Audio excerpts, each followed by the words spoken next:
پوری دنیا کے اندر روئے زمین پہ تبلیغی جماعت ایک وہ واحد جماعت ہے جو اپنا مال، اپنا وقت خرچ کر کے اپنا کاروبار، اپنا گھر بار، اپنا خاندان، اپنا ملک چھوڑ کے دوسرے ملکوں میں جانا، دوسرے صوبوں میں جانا، دوسرے شہروں میں جانا، قصبوں میں جانا، دیہات میں جانا، کہیں پیدل چل کے، کہیں سواری سے، صرف اور صرف کائیں کے لیے؟ اللہ کے بندوں کو اللہ کے دین کے لیے راغب کرنے کے لیے کہ کسی بھی صورت یہ امت راہ راست پہ آ جائے۔ اس کے لیے اگر کوئی خدمت کرنے والی، قربانی دینے والی اگر کوئی جماعت ہے تو صرف اور صرف تبلیغی جماعت ہے۔ جماعتیں سب اپنی جگہ کام کر رہی ہیں، سب دین کا کام کر رہی ہیں، لیکن تبلیغی جماعت سے جتنا فائدہ ہوا ہے، تبلیغی جماعت کی محنت سے نوجوان چہروں پہ داڑھی، نوجوان سروں پہ ٹوپی، نوجوان بچوں پہ شرعی لباس، اور نوجوان بچے جو مسجد میں آنے والے بنے ہیں، اس میں جتنی بڑی قربانی تبلیغی جماعت کی ہے، کسی اور جماعت کی نہیں۔ ہمارا اس سے تعلق نہیں کہ اس کا اختلاف کیا ہے، ہمارا تعلق کام سے ہے کہ کام کیا ہے۔ آج لوگ سوال کرتے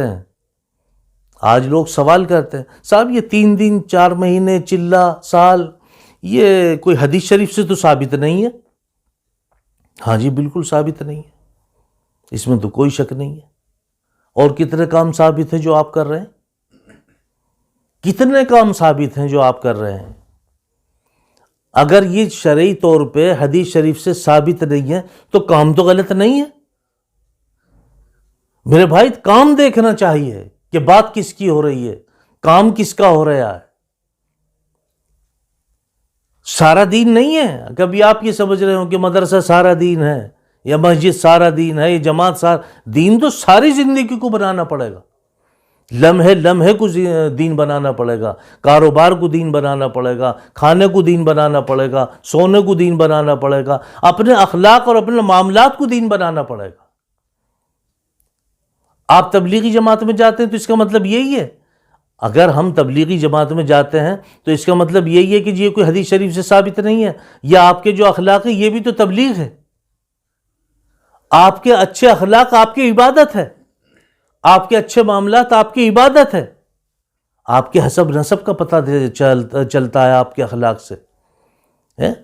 آپ کے والدین کے لیے ایصال ثواب ہیں آپ کے اخلاق، آپ کے والدین کے لیے ایصال ثواب ہیں آپ کے معاملات۔ میرے بھائیوں، بدگمانی نکالو۔ آپ فضا دیکھیں کیا ہے۔ آپ موقع شناسی، مردم شناسی کے حساب سے بات کیا کریں۔ آپ خود جماعت میں نہیں جائیں گے، جماعتیوں کو برا کہیں گے، نماز نہیں پڑھیں گے، نمازیوں کو برا کہیں گے، کسی اچھے آدمی کے پاس نہیں بیٹھیں گے، اچھے آدمیوں کو برا کہیں گے۔ یہ اللہ تعالیٰ کی طرف سے پکڑ ہے، آپ کی لعنت ہے آپ پہ۔ جب اللہ تعالیٰ کسی سے ناراض ہوتے ہیں تو پھر اللہ والوں کی برائی پہ اس کو لگا دیتے ہیں کہ جاؤ چلو برائی کرتے رہو۔ کوئی علماء کی برائی کرے گا، کوئی اللہ والے کی برائی کرے گا، کوئی امام کی برائی کرے گا، اس میں رہیں گے آپ۔ اپنے آپ کو سمجھو، تم سے صرف تمہارا حساب لیا جائے گا، مجھ سے میرا حساب لیا جائے گا۔ پھر کیوں ہم آپس میں ایک دوسرے کی تکدھد میں رہتے ہیں؟ کیوں آپس میں ایک دوسرے کی ٹوہ میں رہتے ہیں؟ میرے بھائیوں، اپنے بارے میں سوچو، امت کے بارے میں سوچو۔ اجمی کو عربی پہ، عربی کو اجمی پہ، گورے کو کالے پہ، کالے کو گورے پہ، کسی کو کوئی فوقیت نہیں ہے۔ اسلام میں سب کا درجہ برابر ہے، سب کا مرتبہ برابر ہے، سب بھائی بھائی ہیں۔ ذرا بات پہ سوال کھڑے کر دینا، ارے میاں جماعت والوں نے تو، ارے میاں کیا جماعت والوں نے کر دیا؟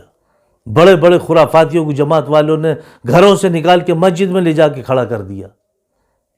میں نے دیکھا قسم خدا کی کہ 3 دن لگانے والے آدمیوں کو میں نے دیکھا مشرع ہو کے اللہ دنیا سے رخصت ہوئے ہیں۔ 3 دن اگر اس کے کامیابی کے ساتھ لگ جائے، ایمانداری کے ساتھ لگ جائے، نیک آدمی کے ساتھ لگ جائے، میں نے دیکھا ہے وہ مشرع ہو کے مرے، باشرہ ہو کے مرے۔ اللہ کس کو کب توفیق دے دے، ہدایت سے نواز دے، آپ کو کیا پتا اس کے بارے میں؟ میرے بھائیوں، اللہ نے ابھی موقع دیا ہے، زندگی ہے، توبہ کرو اللہ سے۔ یہ انگلی اٹھانے سے پہلے اپنے اوپر سوچ لیا کرو کبھی کہ ہم کیا ہیں، کیونکہ جو انسان دوسروں کے عیبوں پہ نظر رکھتا ہے اس کو اپنے عیب نظر نہیں آتے، اور جو انسان اپنے عیبوں پہ نظر رکھتا ہے اس کو دوسروں کے عیب نظر نہیں آتے، ورنہ تو اپنے گلے میں سانپ پڑا ہوا بھی نظر نہیں آتا، دوسرے کے ماتھے پہ مکھی بھی بیٹھے تو سانپ نظر آتی ہے۔ اس لیے میرے بھائیوں، اللہ سے توبہ کرو، استغفار کرو، نمازوں کی پابندی، استغفار اور درود پاک کا ورد کرو، موقع شناسی اور مردم شناسی کے حساب سے جیسے وقت ملے آپ جماعتوں میں بھی نکلیں۔ آپ اس کی برائی کو چھوڑیں، اچھائی کو تلاش کریں۔ آپ اگر کسی کے اندر اچھائی تلاش کریں گے یقیناً مل جائے گی، اور برائی تلاش کریں گے تو یقیناً مل جائے گی، لیکن آپ کو دنیا میں اس احتساب کے لیے نہیں بھیجا کہ آپ ان کی برائی تلاش کریں، آپ اپنے اندر برائی تلاش کریں، دوسرے کے اندر اچھائی تلاش کریں، انشاءاللہ مل جائے گی۔ اللہ تعالی ہم سب کو عمل کی توفیق نصیب فرمائے۔